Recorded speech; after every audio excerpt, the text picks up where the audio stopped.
Okay, so everything that we need to make our mess. We have the pattern. This is for a men's mask. It's the largest pattern that I have. You're gonna need to cut the front piece, which is cut to the pattern length plus a little bit of extra because this is gonna eventually be the channel for your elastics. And then you need the lining fabric cut out, and this fold here is for that because this is the interior that makes the lining pocket on the inside if you wanted to put a filter material or something. We also need non-woven fusible interfacing for the exterior and the interior.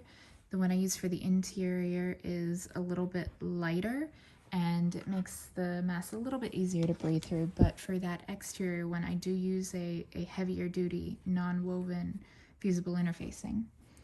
Then we also need right here a piece of fabric that we're going to essentially turn into the nose wire channel.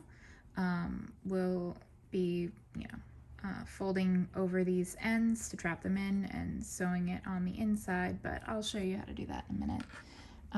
Then we need elastic, and the last but certainly not least, and here I go dropping things, is our nose wire. I bought these on Amazon. They have a piece of paper on the back because it's sticky underneath, so you essentially just peel off this backing paper and then attach it to the mask, and it lasts through many washings. For the thing, like, it's actually kind of hard to pry them out when I need to replace them if they evidently break eventually. But yeah, so that's all we're gonna need to get started. I already cut this out because the cutting part's kind of boring. Let's get to sewing. Okay, so I've got my machine set at basically a straight down the middle center stitch. It's stitch number 1 on my machine, and I'm just gonna get started here, and I want to back stitch at the beginning because I really want this seam to be nice and strong.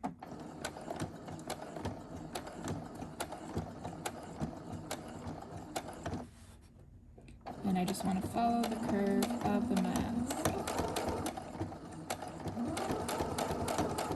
I'm going a little slow because the machine can get kind of loud.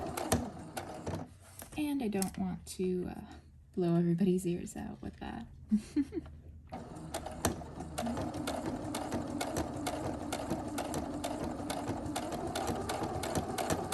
But I'm just following that line, trying to keep it nice and even.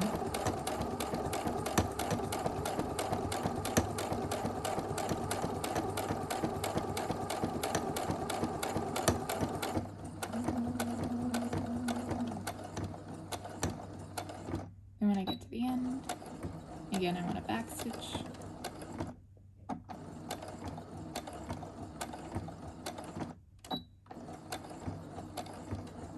And really secure that.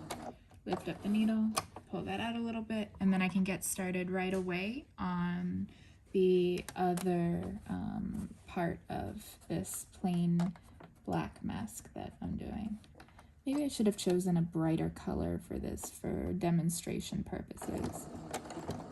But, hey, black is a great color.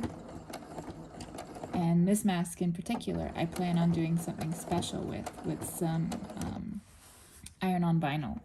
I am making this mask for a friend and surprising them with it. So I'll definitely post pictures on Twitter of the mask once it's done, and once I know that they have received it, because I don't want to ruin the surprise. But just like before, just following that line, following that curve. Honestly, learning to sew a mask is probably a good idea. One thing I hope that we achieve from this pandemic is the fact that, it's important to wear a mask when you're sick, and try to avoid contact with people as much as possible when you're not feeling well.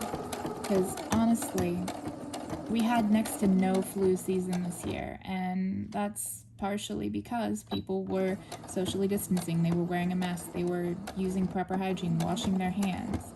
And if one good thing comes out of this pandemic, it's that I hope we take inspiration from some of the Asian cultures where they wear masks whenever they have the sniffles. And I think that we'd all be better off if we did.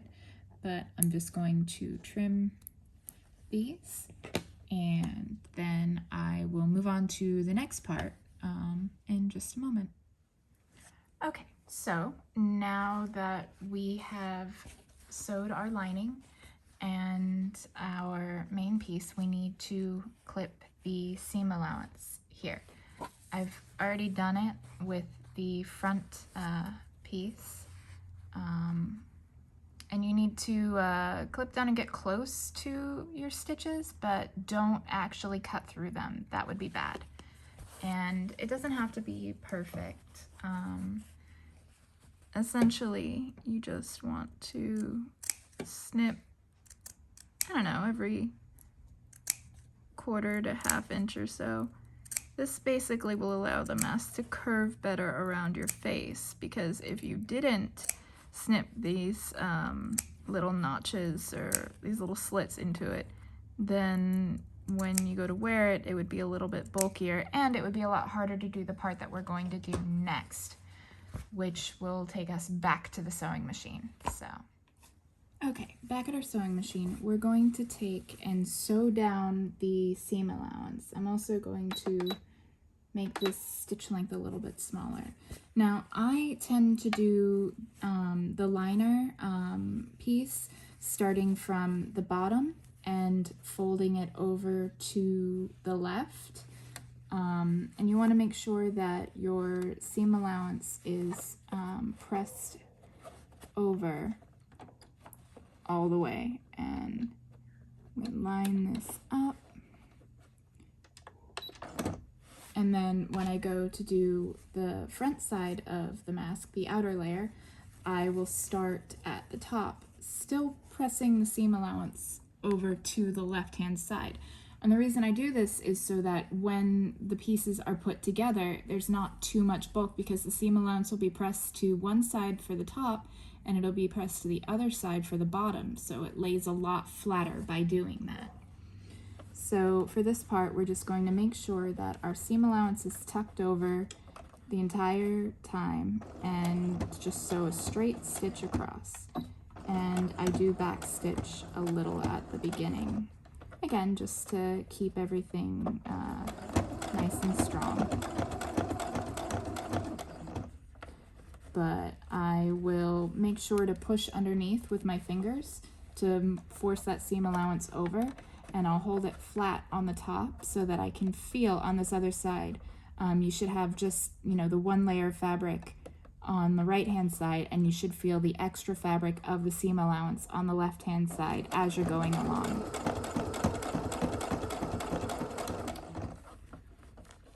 And every so often I'll stop, readjust, and make sure that everything is still lined up properly.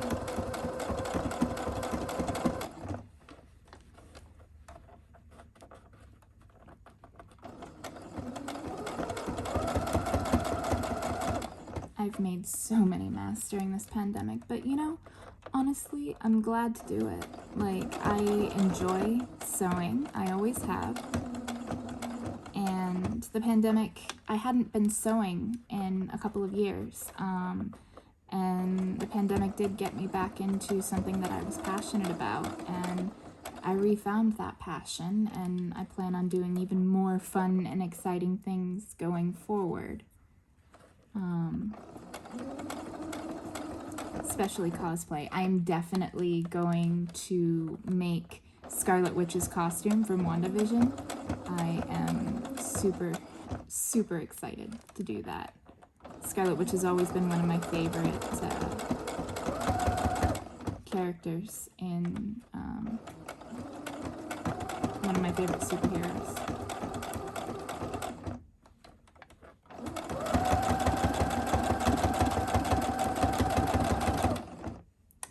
And then we back tack again.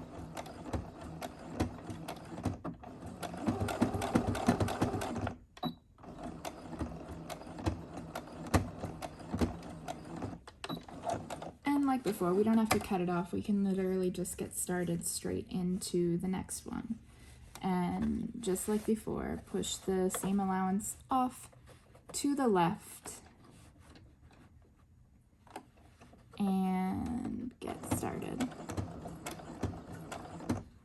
And backstitch a little bit.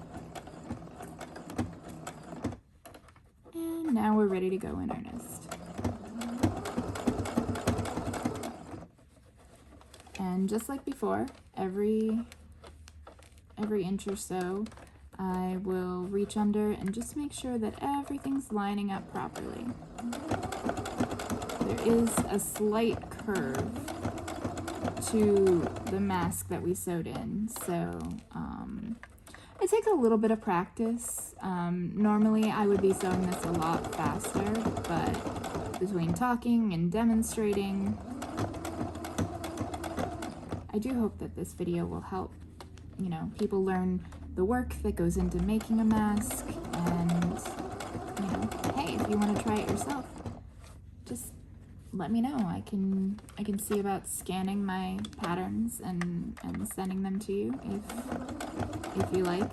Though, honestly, this particular template is essentially just your basic mask patterns. All I really did was add extra seam allowance, and you can see how much I've poked this poor thing full of holes. And I don't think this is even the first one that I made either. Definitely it is very well worn with how many masks I've made during this pandemic.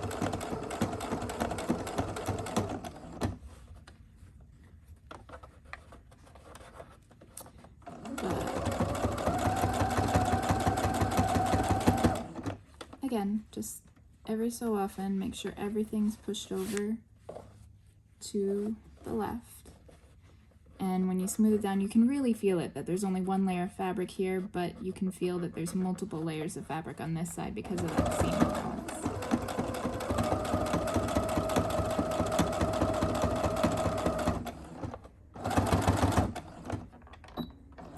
And backstitch, just like before.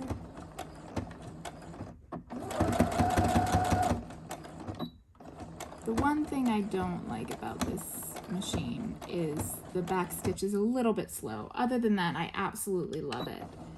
And it's such a minor thing, and there's so many stitches that this thing has. It is absolutely incredible and very beginner friendly. Okay, so I'm going to cut these apart and then move over for the next step. Okay, for this next step, we want to turn the mask parts back around and take some pinking shears. Now these are a sewer's staple. Essentially, it will cut little peaks onto the fabric, and it helps keep the fabric from unraveling. So this is basically not only going to help keep it from unraveling, but it also helps cut down on the bulk in the front center of the mask. So just go through and trim all of this seam allowance down like that. So you can see the spiky little teeth, and makes this fun little confetti that's a nightmare to clean up. But I usually keep it off in a nice little pile and then scoop it all up at once when I'm doing multiple masks. So now the next step is to go over to the ironing board and start attaching the non-woven fusible interfacing. Okay, now it's time to bring in the iron. First, I like to iron the mess just on their own because that allows me to get them nice and flat and get these seams well done. So I start by just using the iron. Before doing the interfacing, I want them to be as smooth and wrinkle-free as possible.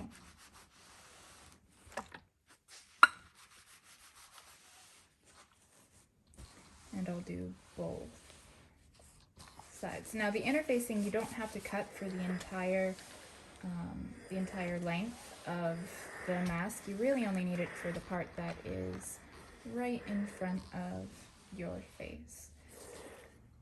So let's start with our lining piece. For the lining piece, we use the lighter interfacing. It's very, very thin and light, but it is non-woven. So essentially what we want to do is line it up and then just press, because there are little beads of glue. That's why it's called fusible interfacing. It's because there's beads of glue that are melted by the iron and then they stick to the fabric. The benefit of doing this is not only are you adding more layers of protection, but you are also making it so that the fabric will survive longer. It increases the integrity of the fabric and reinforces it. So after we iron one side, then we take a pair of scissors, and just like we did with the seam allowance before, we want to trim the seam allowance on this. And again, it doesn't have to be perfect, but then starting at the bottom, fold it over, because we want to reinforce this seam here because there's all those needle holes in there and it goes right down the middle of your face. So I find that by folding the interfacing over like this, you're really reinforcing that joint where the masks come together. And by making these little slits, it makes it much easier to fold these pieces over and then tack them down with the heat from the iron. And then once I get them all in place, then I will leave the iron on there for a moment just to help reinforce it. I'm gonna finish doing the rest of these and I'll be right back. Okay, I will show you that again. I've got the interfacing here cut out and I'm placing it on the mask. I made sure to iron this so that it was nice and flat and ready to go for the interfacing. And once we get it tacked down into place, then we flip it over, take our scissors, and again, just like before, just snip, snip, snip. You want to snip into that seam allowance and it will make it a lot easier for turning these over and reinforcing this part of the mask.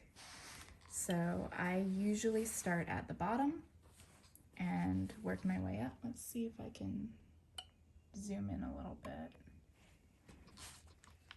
But the heat from the iron melts the glue on the back. And you can always tell which side on interfacing is the glue side because it feels bumpy, whereas the other side will feel much smoother.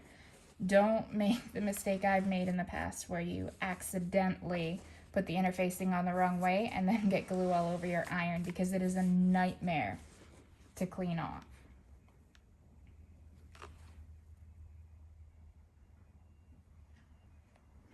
So once all of them are in place, I just leave the iron on for a few seconds, and then I will take the other side and sandwich it over and do the same thing, just facing the other way. So this reinforces this seam securely because all of those folds are now pinned underneath another piece of interfacing.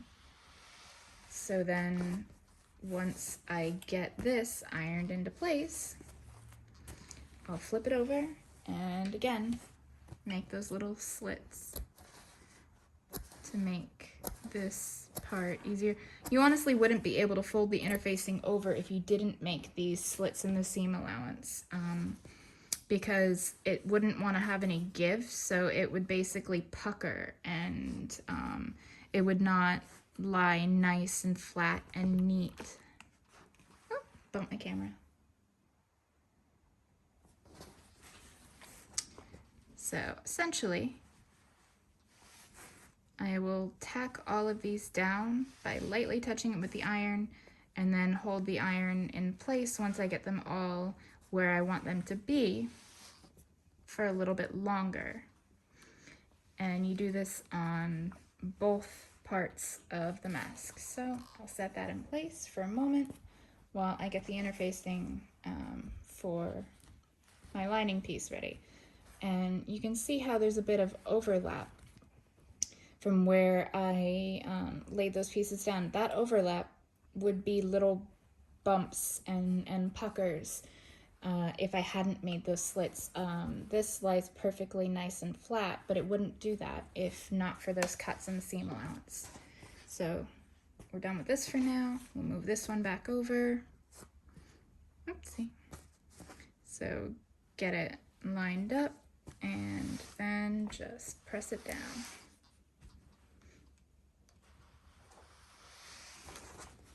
Like so. And again, with snipping the seam allowance. Just be careful not to cut into your mask. That would be tragic after all the work you've put in so far. Though, I guess it could be worse. You could be at the point where you're done and then make a mistake like that. That would be sad. So just tack all these down quickly with a little bit of heat.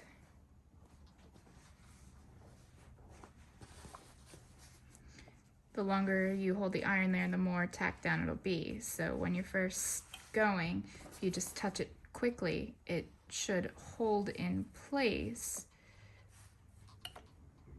but still be able to be peeled back up if you need to readjust it.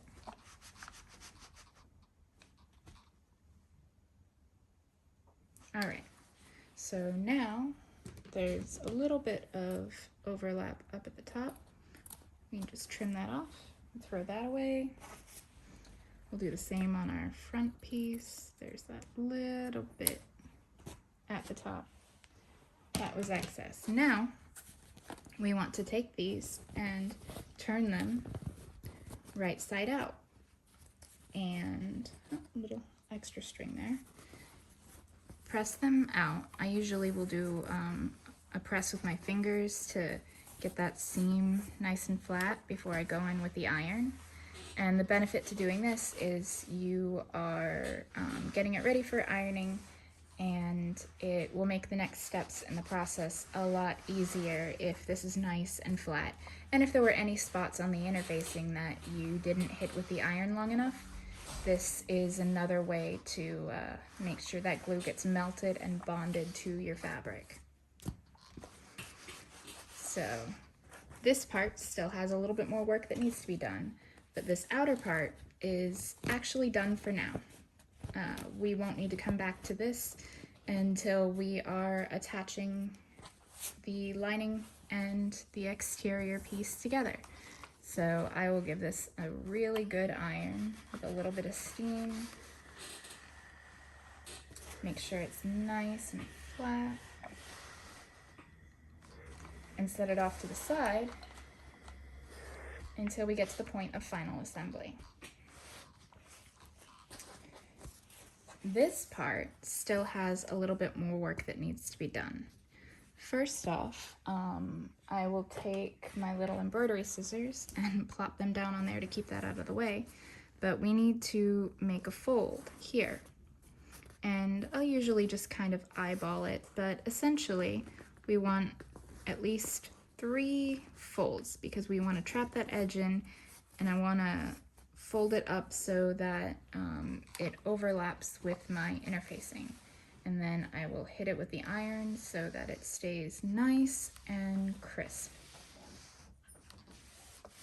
like so. And then we can pin it, or we can grab a clip, or really anything, it doesn't matter. But it should stay. And then we do the same thing here. At this point, like, I used to iron in between each fold and really be, you know, super anal about it. But at this point, I've made so many masks that I can pretty much eyeball it. And this part does not have to be perfect. This is literally just going to get sewed closed, and it's the part that you would grip if you were going to put something inside of it for a liner. Blue shop towels actually work really, really well for that. They have been shown to actually help stop the virus particles. So we're done with this part for now. Remember this part I had mentioned that we needed? Yeah, let's come back to that because we're gonna have to go back to the sewing machine and attach this. So let's go ahead and make it. We just need to fold it in half and get a nice sharp line on there, and then fold in about 1/4 inch or so. Again, this doesn't have to be perfect. You can use bias tape, it'll have a little bit more stretch, but it's such a short distance that it really doesn't matter if you just want to use your offcuts, which is what I've done, because honestly, making your own bias tape is kind of wasteful.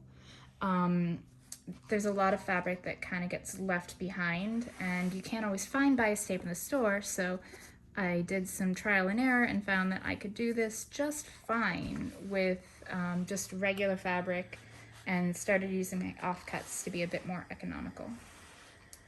But now that we've got this pressed, I'm probably gonna end up having to trim a little bit off the top here. Essentially, this is going to become the pocket for our little nose wire here. And I'm probably gonna end up trimming about that much off here. So it's gonna get sewed down, and we can go ahead and trim about this much off. This was just a scrap that I had. Figured I would put it to good use. Okay, so that's gonna become our nose wire pocket. Now we have to go back to the sewing machine.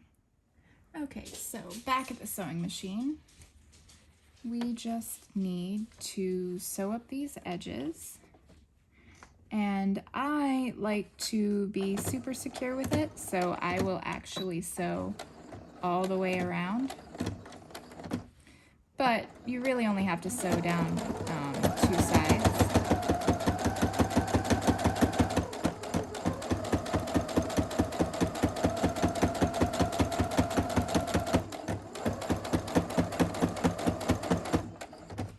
I will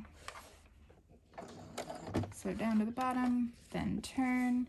I really like my machine that the needle can be defaulted into the up or down position. I default mine to down for things just like this, where if I have to turn my work. But then we'll go down across the bottom. Turn it again. Actually, let's do 1 more stitch. Or 2. They're tiny stitches. And now we just have to zip back up to the top and then across.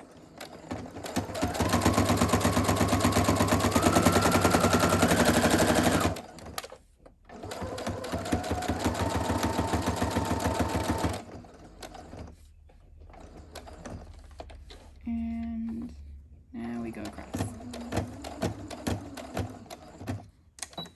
And back stitch.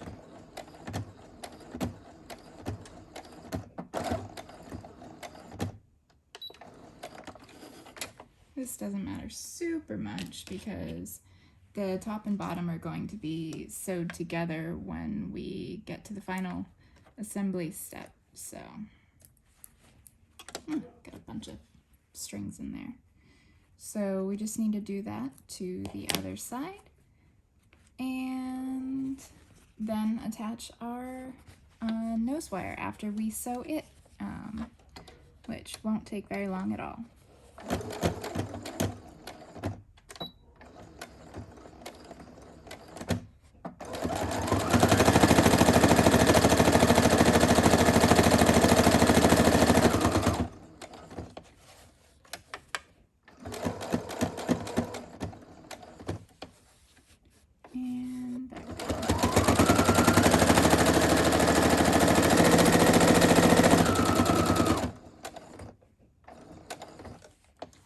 And again, these stitches don't really matter. They don't have to be perfect. It is a little awkward, like I'm sitting further out from where I normally do because I have to accommodate for the camera. But it's all good. I've been saying I was going to make this video for a while because people have been asking me, how do I make the masks? And I figured, well, the best thing that I can do is do a video showing exactly how. All right, so now these are done. They're all sewed on. Nice. Now we have to sew the nose wire channel.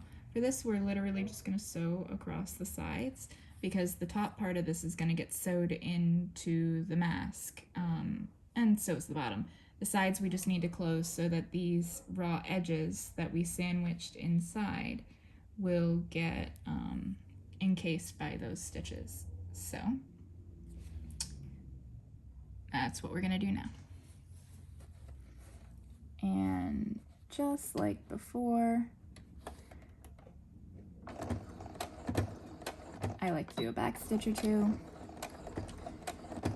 It's a little less necessary here because this isn't really a stress-bearing seam. It's just going to kind of sit there and chill.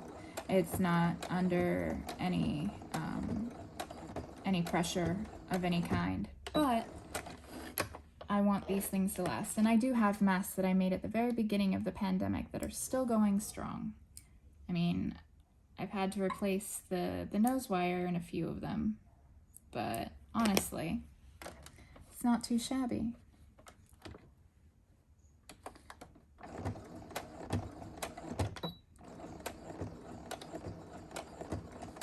Once we're done sewing this, we'll have to take it back to the ironing board and fold it in half and find the midpoint. It'll make our life a lot easier when it comes to attaching it to the interior part of the mask, the one that faces your face. So now let's trim these little threads. I love these embroidery scissors my mother gave me. They are fantastic for getting in and cutting those little threads really nice and close, and they're very sharp. So I'm going to take this over and first I'm going to look and see if there's a side that I like a little bit better than the other, because it does make a difference, and you can decide which side you want facing out. So I think I want this side facing out. So what I'm going to do is take this over, and now that it's folded in half, I'm going to iron it and get a nice sharp crease on there. It won't take very long at all to do, especially if you use the steam feature on your iron.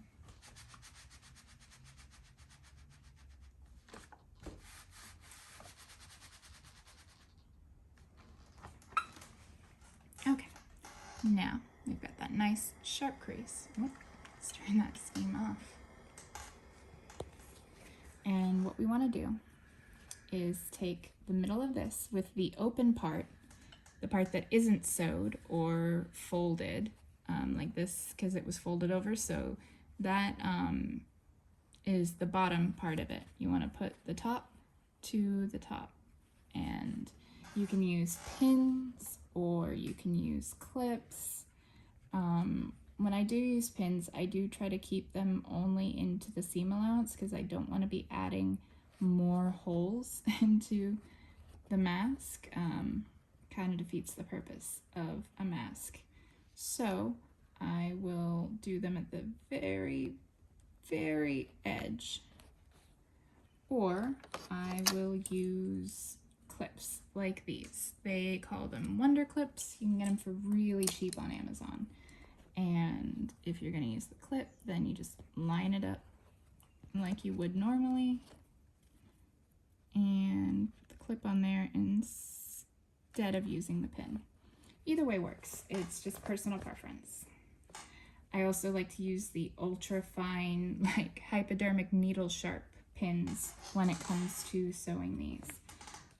So now what we're going to do is we're going to stitch this down along the top here and along the bottom.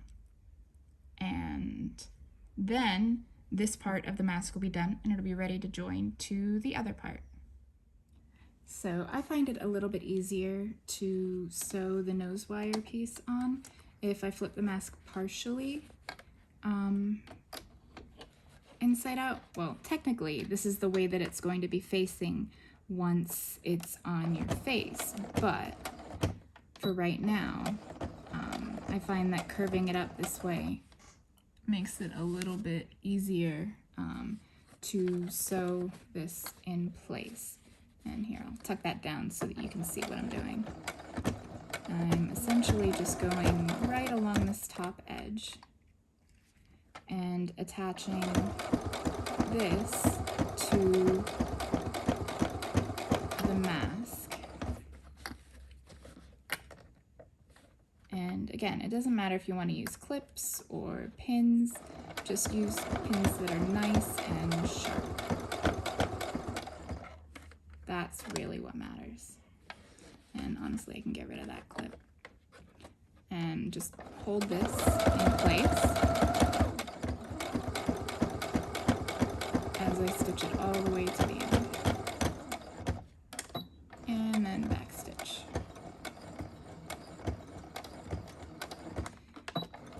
Honestly, I'm a little bit neurotic when it comes to my back stitching. I tend to back stitch at the start and end of every single seam.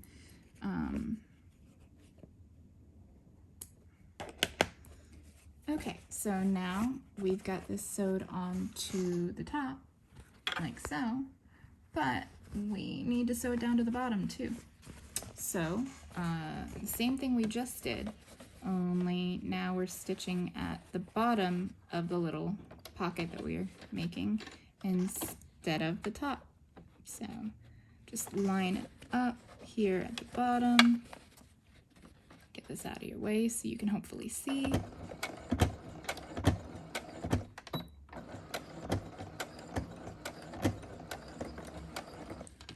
And we are almost done.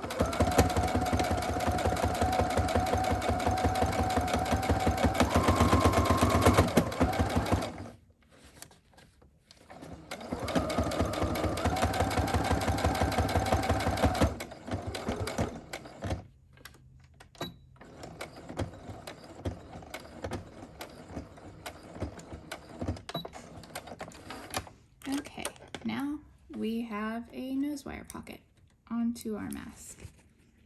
Normally I'm a lot better about my threads and clipping them a little bit better, but honestly, I'm not used to doing this while recording on my phone, so. Alright, so now you can see we have a nice little pocket here that we made for our nose wire to go into. All these random threads are going to be the death of me. Alright, is that all of them? I think so. Okay, so now this part of the mask is done. We can go ahead and do final assembly. Now, I find it a lot easier for final assembly to essentially fold this one with the interfacing on the outside, because just like how we lined up the nose wire pocket, we're going to be lining this up as well along that folded area. And again, I'm going to use a pin, but keep it nice and tight in that seam allowance because I do not want to add a bunch of unnecessary holes into the mask. And what we're going to do is line this up. In fact, you know what? Let's use a clip. So you really can do both. It does not matter. So we're going to line this up and start stitching across the top. And then we're going to do the same thing across the bottom. So I will line this up here, stitch a little bit, back stitch. I actually started a little bit closer than I probably should have, so I'm going to back stitch a little bit more just to get back to where I need to be. But essentially now we are just going to sew this all the way across the top. Decided to try to change camera angles so you could see a little bit better. I'm essentially just stitching all the way across the top. I want to go just to the inside of that line that is where we attached the pocket. So the little nose wire pocket. I just want to stay really close to that line and follow it all the way around. That will double secure that nose wire pocket into place so that we don't have to worry about it later. And we can get rid of this clip now too.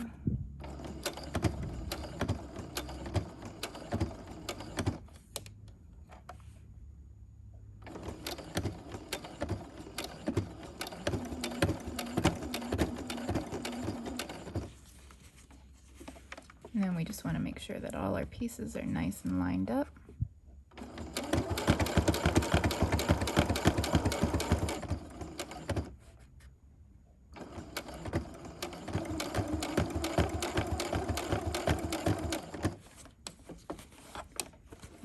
Get to the end, make sure that the edge of our lining pocket is nice and lined up. And we just want to continue that stitch straight on down.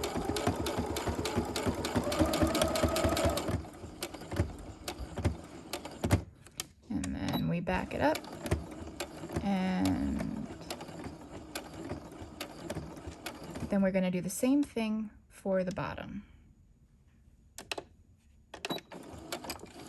Take that out, grab my little embroidery scissors, snip that, and we're going to flip this around, bump the camera again, and we want to line up these edges right here. And for this one I do actually like to use a pin right in here, because I feel like it does a slightly better job of holding the fabric in place. Plus, this part is going to be underneath your chin, so it's not like it's at the top of your face like the other one. So I'll get everything lined up here at the bottom, and once again, stitch a few and then back stitch, and there we go. And I find that curving it like this slightly helps to allow it to go nice and straight, so we can follow this nice straight line.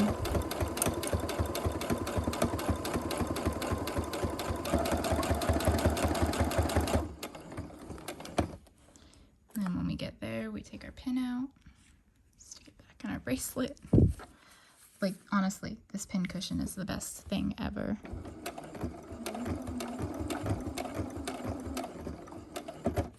And then rotate our work. And again, I find curving it this way, it just wants to line up a little bit better.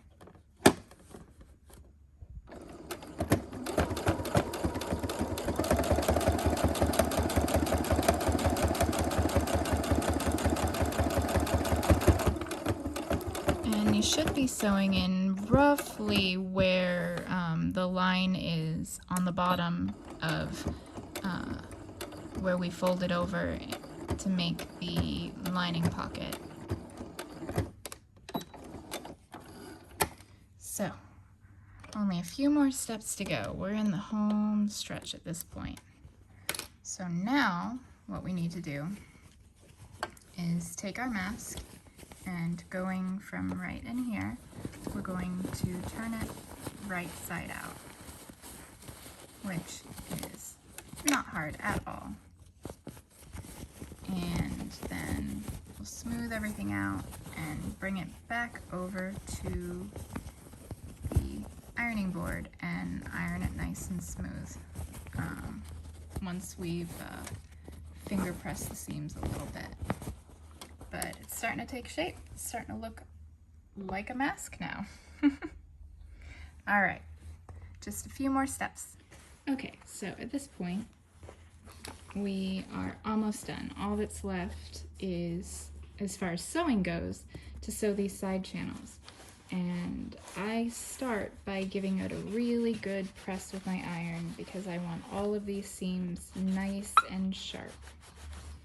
Especially since these little bits here are going to get folded over and stitched down in the next step.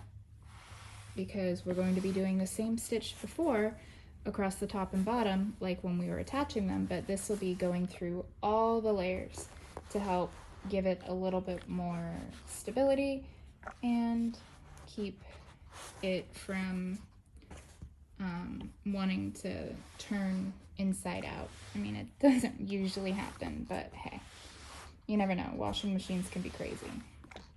So essentially, just get this nice and pressed in all directions, and then I will fold it in half and try to line it up, and then hit it again, this time with steam, because I really want sharp, sharp creases.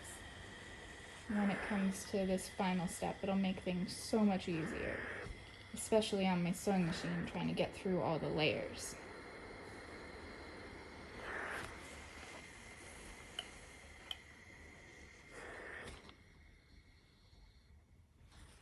Huge shout out to Caitlin, Chloe, and Godless Engineer, by the way. Without their help, I would not have this sewing machine, and I would not have been able to sew the 500 masks I've done since this pandemic started. So if you can, please go show them some love and support. Like, subscribe, all that fun stuff. Ring the bell. I'm not used to showing YouTube stuff like while actually doing YouTube stuff, but hey. All right, so now that we've got this nice and ironed, we can go for the last two steps at the sewing machine over here. Okay, so now we just need to sew across the top and the bottom. And we've got this nice sharp edge that we just got from our ironing. Honestly, an iron, especially one with steam, is going to be your best friend when you're doing anything sewing related. But right now we are making sure that things are nice and close to the edge because we don't really need to go very far down on this. It really is just along the edges, again, just to stabilize it and keep it from wanting to turn inside out, and also give a little bit more structure to it.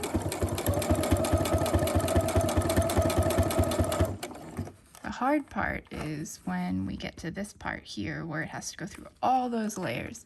It's actually what led to my old sewing machine dying and why I ended up needing a new machine.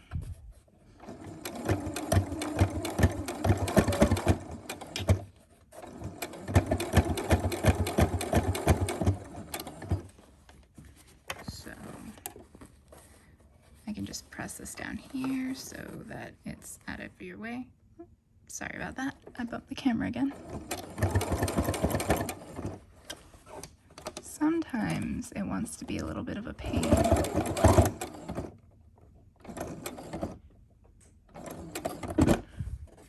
There we go.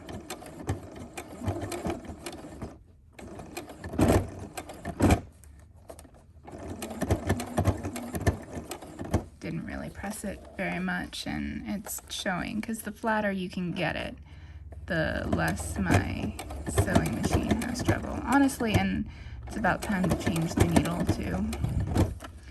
But I'll do it after I finish this project, because I still have a lot more masks that I need to sew. Come on, you can do it, buddy. There we go.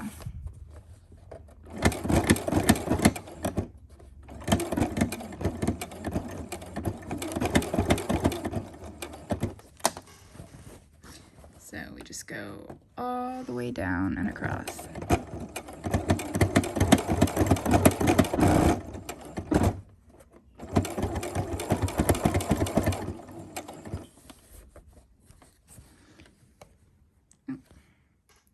Gotta try to stop bumping the camera. I do apologize.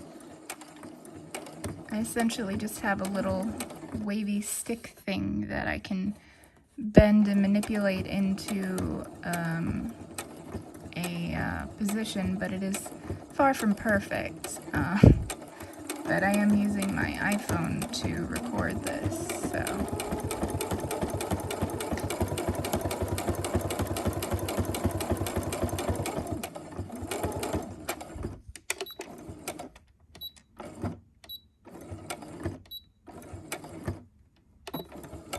Okay, now we're gonna do the same thing across the bottom, and it should be a little bit smoother just because it's not as many layers in the bottom, because you gotta remember there's the nose wire layer too, and with the older needle my machine was struggling, but I will definitely be changing that needle out as soon as I'm done recording this video.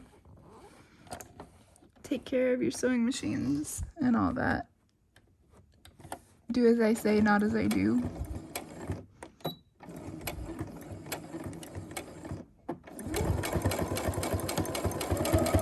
I'm just glad to know that I've been able to help hundreds of people.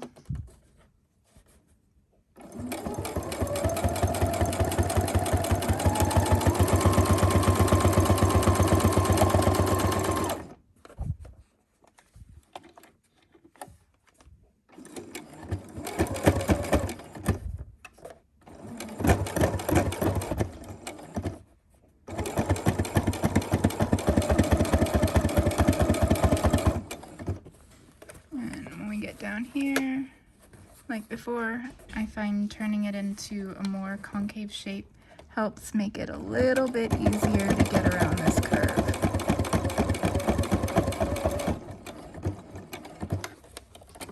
Then we just turn our work. There's a little string there that I didn't cut earlier. It's gonna bug me if it gets sewed down with the rest, so let's get rid of that. Out of there. Nobody wants you. We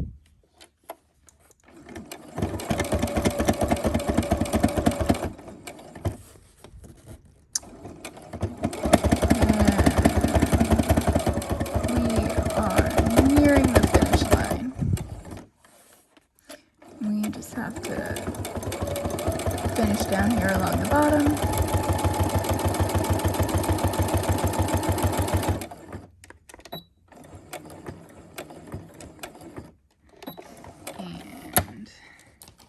Now, this next step is optional, but I find that it gives me slightly, less of an issue later on.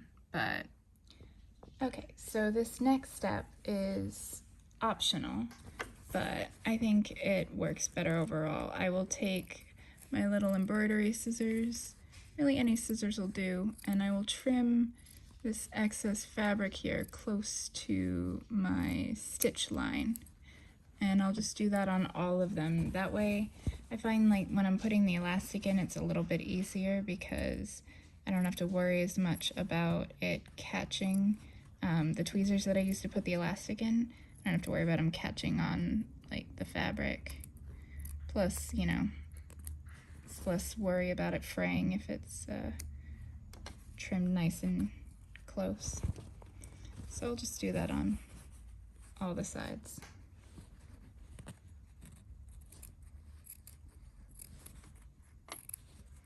And it doesn't have to be perfect, just, you know, don't cut through your stitches or cut through your fabric to the outside. That would be tragic. I did ruin a mask that way once. I was literally at this part where there's almost nothing left to do, and I made a mistake and cut through the fabric, and oh, I was so frustrated because I put a lot of work into that mask. Alright, the last thing that we're going to do before sewing it closed is I'm going to take my pinking shears again and just snip, not a lot, just enough to get the full little wavy pattern in there. And I'm going to do that on both sides. Then all we got to do is fold over the fabric and make our little channel for putting in our wire and our elastic, not our wire. Don't mind me. So essentially I can show you right here, but I will be taking this over to the ironing board and ironing it. But fold it over, I like to try to go for 3 times, just like with the other when we sewed this part here. But I'll fold it over 3 times and then tuck it under, and then if I need to make any adjustments to it, this is a lot easier to do with the ironing board where I can iron it in between folds and get it a lot more neat. But you get the basic idea. You fold it over like this and iron it so it's nice and neat. So I'm gonna go do that and be right back. Okay, gone ahead and ironed it so we have a nice crisp seam. And now we're just going to go up and down along the edge here. For this, I like to stitch to the extreme when it comes to back stitching. So I'll go down about 1 inch and then back stitch, and then I'll do that again because this is the part of the mask that's under the most stress and strain. Because this is where the elastic goes, and depending on how tight you pull the elastic and how tight you knot it yourself, like this is the part of the mask that will be under the most strain. So then I'll go down, and honestly, as long as it's secured at the top and bottom, it's less likely to be an issue in the middle. So only 1 pass down is fine, but then when we get to the bottom, we definitely want to back stitch just like at the top. About 1 inch, go back down, back stitch again, about 1 inch.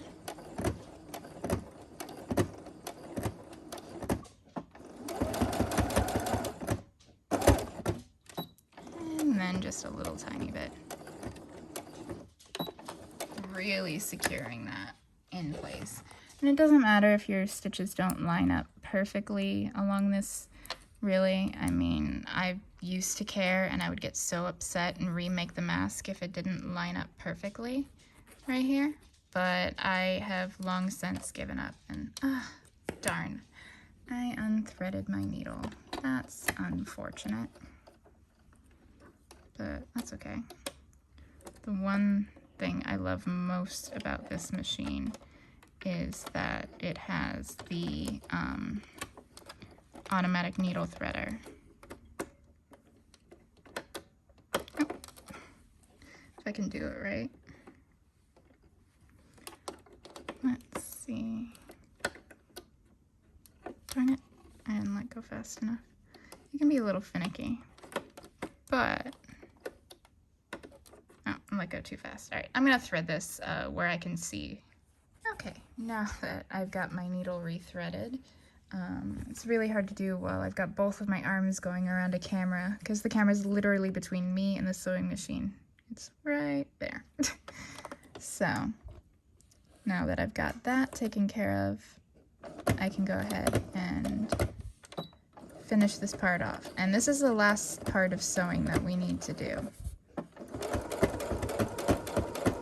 The rest is putting in the elastic and the nose wire, and that's the easiest part.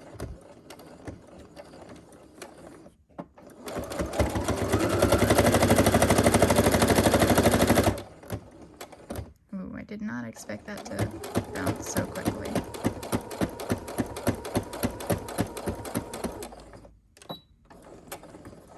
And we back stitch.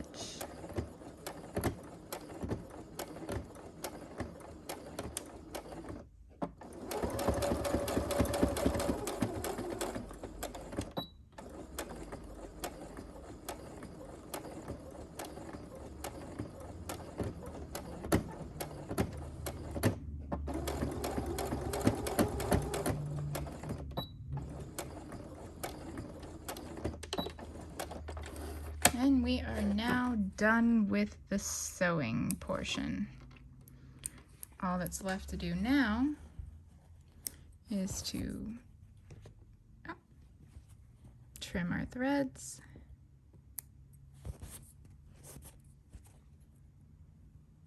Thread in there does not want to be trimmed. All right.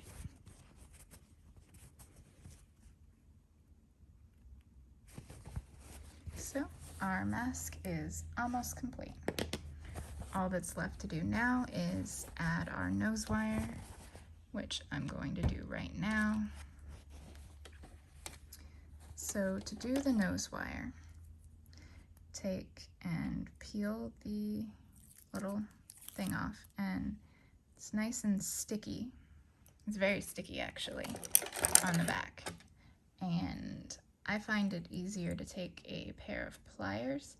These are jewelry pliers, so they're actually smooth on the inside. They don't have like the little teeth that most pliers have. And I will just grab it with my pliers and take my mask and then slide the nose wire into place. And you want to try to get it as even as possible. If it's not perfect, it's okay, but try to get it as even as possible and then press down to get that adhesive to stick in place. Then we take the mask and just kind of give a tug in the middle, and then we'll be able to fold it in half, nice and neat, and it's a little tiny bit off, but you're not going to notice when you're wearing it. So the last thing, if I can find my special tweezers, aha, here they are. The last thing we need to do is the elastic. And for that, I actually have these jewelry tweezers. They're really nice. They got like a little scoop for if you're doing beadwork or if you need to pick up a single individual bead. But these work great for putting elastic inside of a mask. All I need to do is take it like this and grip it in between the prongs of my tweezers. Pull this open and then slide it up through one side, and then I like to keep the knot down at the very bottom of the mask. You know, personal preference. It really doesn't matter, but I do a decent amount of elastic, and this elastic here is it's actually made out of like a spandex, I believe, so it doesn't actually have any rubber or anything in it, and it's very, very, very stretchy. Like, I mean, it's got like, it stretches like double, its initial, and it's very, very soft. Like, it feels almost like a jersey t-shirt, so you don't have to worry about it rubbing, you know, behind your ears. This is especially nice if you're not doing this style mask where the elastic goes over the back of your head and the back of your neck, but the ones that have it going behind your ears. Like, this is the elastic I use when I make those style of masks as well, and people love it. So the last thing we need to do, now that we have our elastic in place, is just tie a knot at the bottom. There's enough elastic on here that it will fit pretty much any sized adult male, but you can always tighten the elastic by basically knotting it up higher if you want to have a snugger fit for your mask. I always err on the side of caution and give extra elastic so that I know that somebody will be able to fit it and feel comfortable. But, you know, again, so here is the finished mask, and if this were my neck and head, this is how it would go. The top of my head, the back of my neck. And it's nice because it can just dangle around your neck when you're not wearing it, and then you can just pull it into place by just pulling the top elastic over your head, and bada boom, you got a mask. So there we go. That is how I make the masks. Thank you so much to anybody out there that is sewing masks or donating to help others sew masks. Honestly, you guys are heroes. You're amazing, and I'm glad to be a part of a community that cares so much about others and not just themselves. So thank you for that. Signing off, you know, wear a mask, wash your hands, socially distance, and don't be a dick. Thanks for watching.